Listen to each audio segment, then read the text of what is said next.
Hello friend, आज हम लोग बिहार बीपीएससी शिक्षक भर्ती के लिए 1 to 5 के लिए हम लोग मैथ देखेंगे।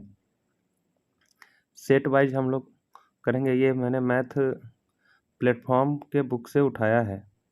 एक एक करके हम लोग मैथ का क्वेश्चन को सॉल्व करने की कोशिश करेंगे। ये आपको बहुत ही उपयोगी साबित होगा आपके आने वाले एग्ज़ाम के लिए। अच्छे अच्छे क्वेश्चन हैं जो समझे तो बहुत आसान है, नहीं तो आपको बहुत ही टाइम लगा सकता है तो बहुत इजी। तो चलिए शुरू करते हैं। देखिए, दिया गया है कि भाज्य 2200 है, शेषफल 13 है और भाजक भागफल के 1/3 के बराबर है। तो भाजक ज्ञात कीजिए। पहली बात, भाज्य भाजक क्या होता है ये आप ध्यान रखिएगा।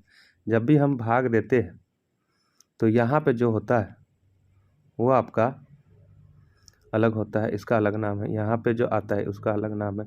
मान लीजिए ए पॉइंट है, ए बी और ये सी, और जो यहाँ पे बचता है उसका नाम रख लेते हैं डी। तो इसको कहा जाता है, इसको ए पॉइंट पे जो है उसको कहा जाता है भाजक। इस पे जो है इसको भाज्य कहा जाता है और इसको भागफल और इसको शेषफल। ठीक है। तो देखिए, भाजक भागफल के 3 गुना है, तो भागफल के 3 गुना है, यानी भाजक भागफल के 1/3 के बराबर है। अगर भागफल अगर 3 है तो भाजक कितना है? 1 है। ठीक है। और शेषफल कितना है? 13 है।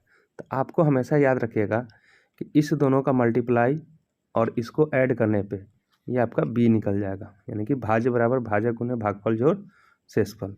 तो चलिए शुरू करते हैं। ये आपको आता होगा, हम आपको सहूलियत के लिए बता दिए हैं। तो देखिए, आपको ज्ञात करना है, भाजक ज्ञात करना है ये, यानी कि ये ज्ञात करना है। तो अब देखिए क्या होगा, भाज्य दे रखा है हमारे पास, तो यानी कि हम लिख सकते हैं 2200 बराबर भाजक को हम मान लेते हैं।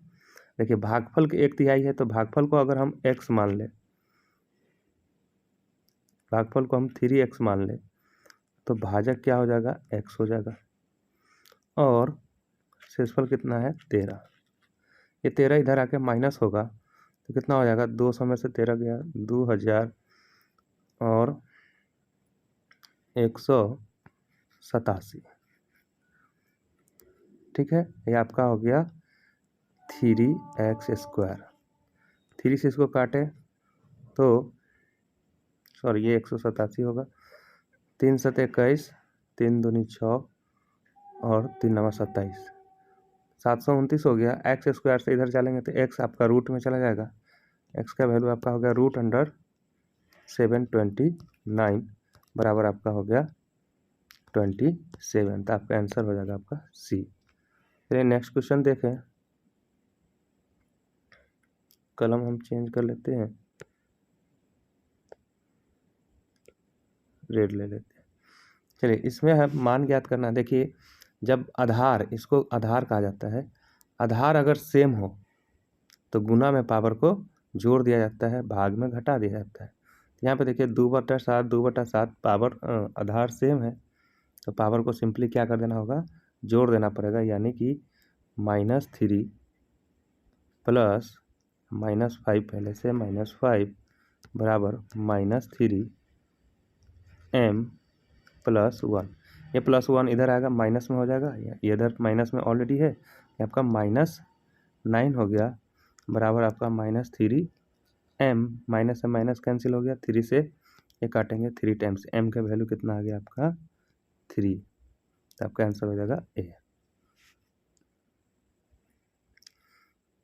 नेक्स्ट है, 5 से विभाजित 3 अंकों की बड़ी से बड़ी संख्या और 4 अंकों की बड़ी से बड़ी संख्या के बीच की कितनी संख्याएं है?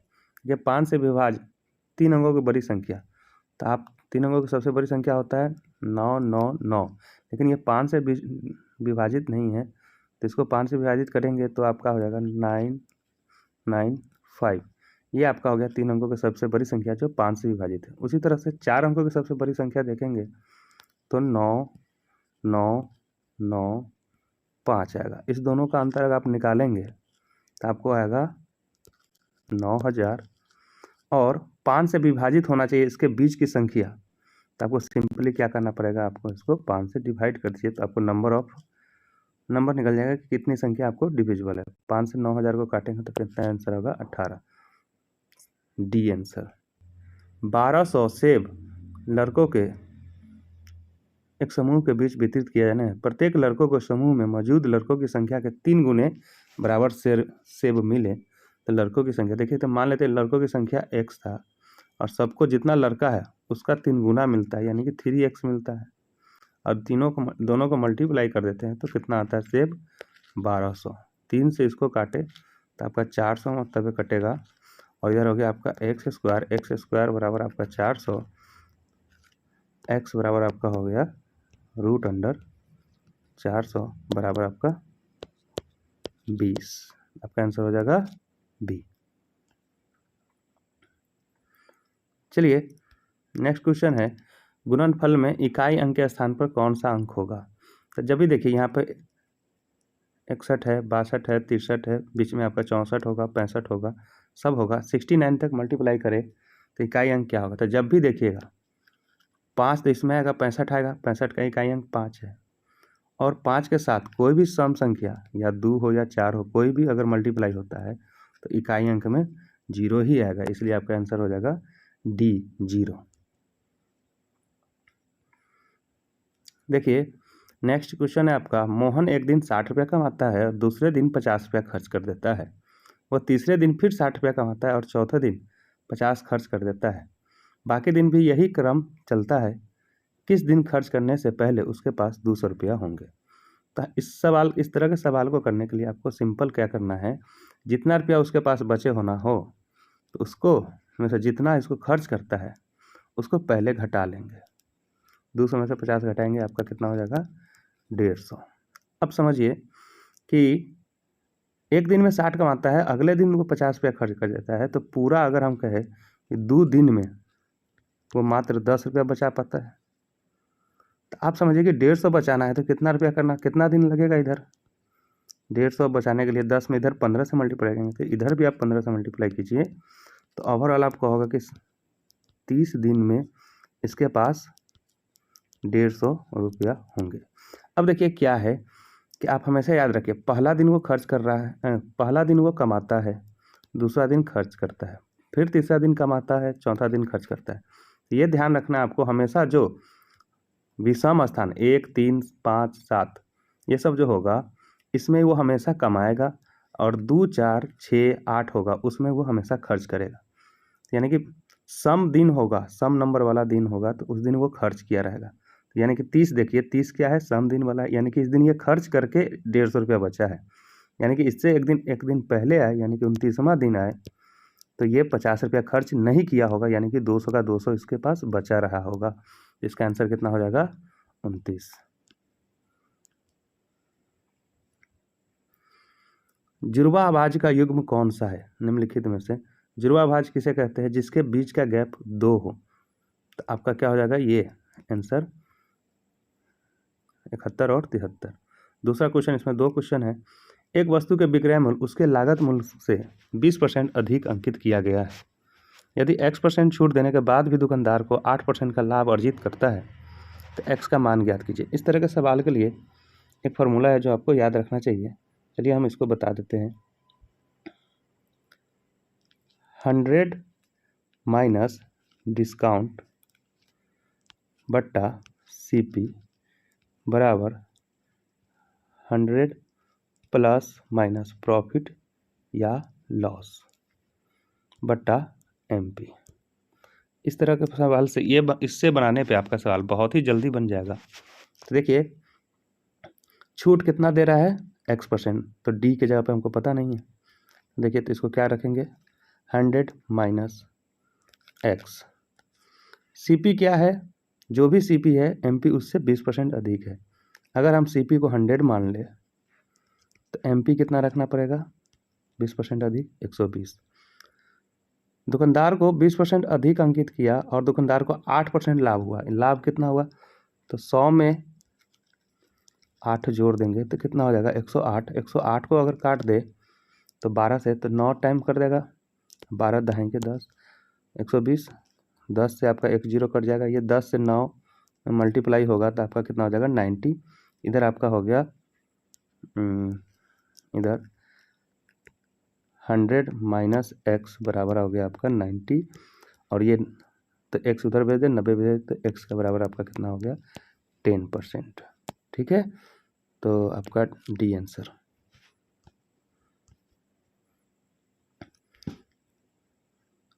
नेक्स्ट क्वेश्चन है, इसमें भी 2 सवाल है। कोई धनराशि वार्षिक रूप से संयोजित होने पर चक्रवृद्धि ब्याज 5 वर्षों में स्वयं की दुगुनी हो जाती है, तो कितने वर्षों में ये 4 गुनी हो जाएगी। तो याद रखिएगा, इस चक्रवृद्धि ब्याज में वर्ष इधर दुगुनी होगी,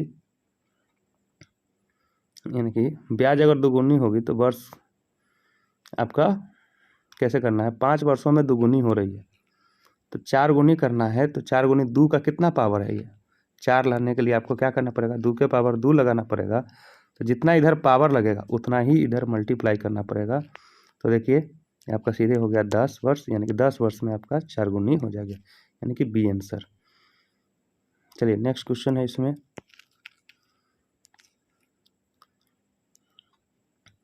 एक कार्यशाला में सभी कर्मचारियों का औसत वेतन 18,000 है, 7 तकनीशियन का औसत वेतन 24,000 है, शेष कर्मचारियों का औसत वेतन 12,000 है। कार्यशाला में कर्मचारियों की कुल संख्या ज्ञात कीजिए। तो इस तरह के सवाल को हम एलिगेशन से कर सकते हैं। देखिए टोटल आदमी या फिर टोटल कोई भी चीज़ होगा उसको बीच में रखना है। तो आप देखिए टोटल कर्मचारी, उसमें कर्मचारी में आपका तकनीशियन और कर्मचारी सभी आ जाएंगे, तो आप इसको रखेंगे 18,000 बीच में, और 7 टेक्नीशियन, यहाँ पे 7 टेक्नीशियन, उनका वेतन है आपका 24,000, और बाकी जो है उनका वेतन है 12,000, और यहाँ पे कितने आदमी हमको पता नहीं, तो आपको ऐसे क्रॉस मल्टीप्लिकेशन यानी क्रॉस घटा लेना है। 24 में से 18 घटाएंगे तो भी 6,000, और 18 में से 12 घटाएंगे तो भी 6,000। इसको अगर काट दे तो 1:1 में आ जाता है। तो याद रखिएगा जो रेशियो यहाँ का होगा वही रेशियो यहाँ का भी होगा। तो 1 का वैल्यू यहाँ पे 7 है, तो यहाँ पे भी 1 का वैल्यू 7 होगा, यानी कि x का वैल्यू 7 होगा। तो टोटल कर्मचारी पूछा जा रहा है, तो आप क्या करेंगे, 7 पहले था और 7 इसका भी था, तो 7 7 14 आंसर, यानी कि ए।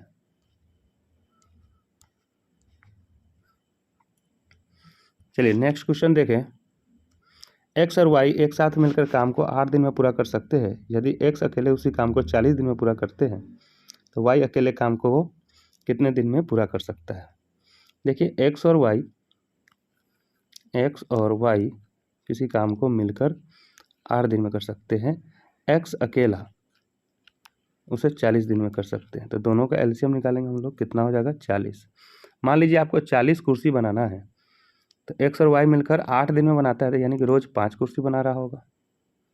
एक्स 40 दिन में बनाता है, तो यानी कि रोज़ 1 कुर्सी बनाना होता होगा। तो वाई कितना बनाता है रोज़, तो आपका होगा कि दोनों मिलकर 5 बना रहा है, एक्स 1 ही बना रहा है, तो वाई बना रहा है 4 कुर्सी। तो हमें पूछा रहा है कि वाई अकेले कितना दिन काम करे। रोज़ अगर वाई 4 बनाता है तो 40 कुर्सी बनाने के लिए उसे कितना दिन लगेगा, 4 से इसको डिवाइड कर देंगे, कितना हो जाएगा 10 दिन। तो आपका आंसर हो जाएगा बी। चलिए 3 कारों द्वारा इतना के अनुपात में 1:2:3 के अनुपात में दूरी तय की गई।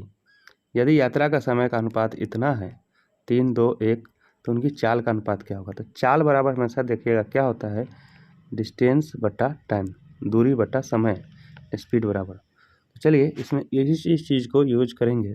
देखिए पहला डिस्टेंस कितना है 1 है, समय कितना है 3, दूसरा के लिए दूरी कितना है 2, समय कितना है 2, तीसरा डिस्टेंस कितना है 3, समय कितना है 1। अब क्या करना है, नीचे वाला का एलसीएम निकालना है, नीचे वाले टर्म्स को हटा देना है। 3 दूनी 6 होगा, सबको 6 से मल्टीप्लाई कर देना है और काट देना। 3 दूनी 6, यानी कि यहाँ पे आ गया 2, 2 से इसको 2 काट दे, आपका आ गया 6, और ये आपका हो गया 18। लेकिन आंसर नहीं मिला, इसको फिर से काटना पड़ेगा। 2 एकम 2, 2/3 6, 2 9 18, यानी कि 1:3:9। बी आंसर इसका हो जाएगा आपका। समान वार्षिक साधारण ब्याज के दर पर कोई निश्चित राशि 3 वर्षों के बाद बढ़कर इतना हो जाती है 6,425, 8 वर्षों के बाद 8,800 हो जाती है, तो धनराशि दर 5 वर्षों के बाद बढ़कर कितनी हो जाएगी। इसको बनाने का बहुत ही तरीका है, आपको हम आसान तरीका बताने की कोशिश करते हैं। देखिए 3 वर्षों में इतना हो जाती है, यानी कि ये आपका क्या है, मिश्र धन है, ठीक है। 8 वर्षों में ये इतना, ये भी मिश्र धन है। तो साधारण ब्याज में क्या है, देखिए 3 वर्ष में कितना मिश्र धन लग रहा है, 3 वर्ष में मिश्र धन आपका हो जा रहा है 6,425। 8 वर्ष में कितना हो जा रहा है 8,800। तो आप घटाओगे तो कितना वर्ष का डिफरेंसेज है 5 वर्ष। तो 5 वर्ष में कितना ब्याज लग रहा है, तो आप बोलोगे कि इसमें से घटा लो, 0 में से 5 गया 5, हो गया 9, 9 में से 2 गया 7, हो गया 7 में से 4 गया 3, ये आपका हो गया 8, 8 में से 6 गया 2, 2,375। तो आपका ये ब्याज हो गया जो 5 साल में लगता है। अगर हमको मूलधन पता हो, उसमें ये जोड़ देंगे, हमारा सवाल निकल जाएगा। तो आप ये भी कर सकते हैं, देखिए 3 वर्ष का दे रखा है, 3 वर्ष में इतना मिश्र धन है, हमको 5 वर्ष का इतना पता है, तो 2 वर्ष का और पता हो जाए तो इसमें अगर हम जोड़ दें तो निकल जाए आराम से। तो देखिए 5 वर्ष का इतना है, तो 1 वर्ष का कितना होगा, 5 से काट दीजिए, 5 चौका 20, उधर गया आपका 3, 5 7 35, उधर हो गया आपका 2 5 25। 1 वर्ष का ब्याज आपका 475 है, तो 2 वर्ष का ब्याज कितना हो जाएगा, नॉर्मली आप निकाल सकते हैं। 5 दूनी 10 के 0, 7 दूनी 14 1 15, और 4 दूनी 8 1 9, 950 आपका ब्याज लगेगा, यानी कि 6425 में, ये 3 वर्ष का तो है ही, इसमें और जोड़ दे 6425 में 950 और जोड़ दे तो आपका आंसर निकल जाएगा। 5 में 0 जोड़े 5, लास्ट में 5 वाला एक ही ऑप्शन है आपका, वही आंसर होगा। 5 2 7, जोड़ के देख लीजिए, 9 4 13 और 6 1 7, यानी कि ए आंसर हो जाएगा आपका। चलिए इस तरह से हमने सवाल को किया, होप आपको अच्छा लगा हो। इसी तरह हम आगे भी इसे करने की कोशिश करेंगे। कृपया आप चैनल को सब्सक्राइब कर दें, हम धीरे धीरे सारा मैथ का सेट बनाने की कोशिश करेंगे। धन्यवाद।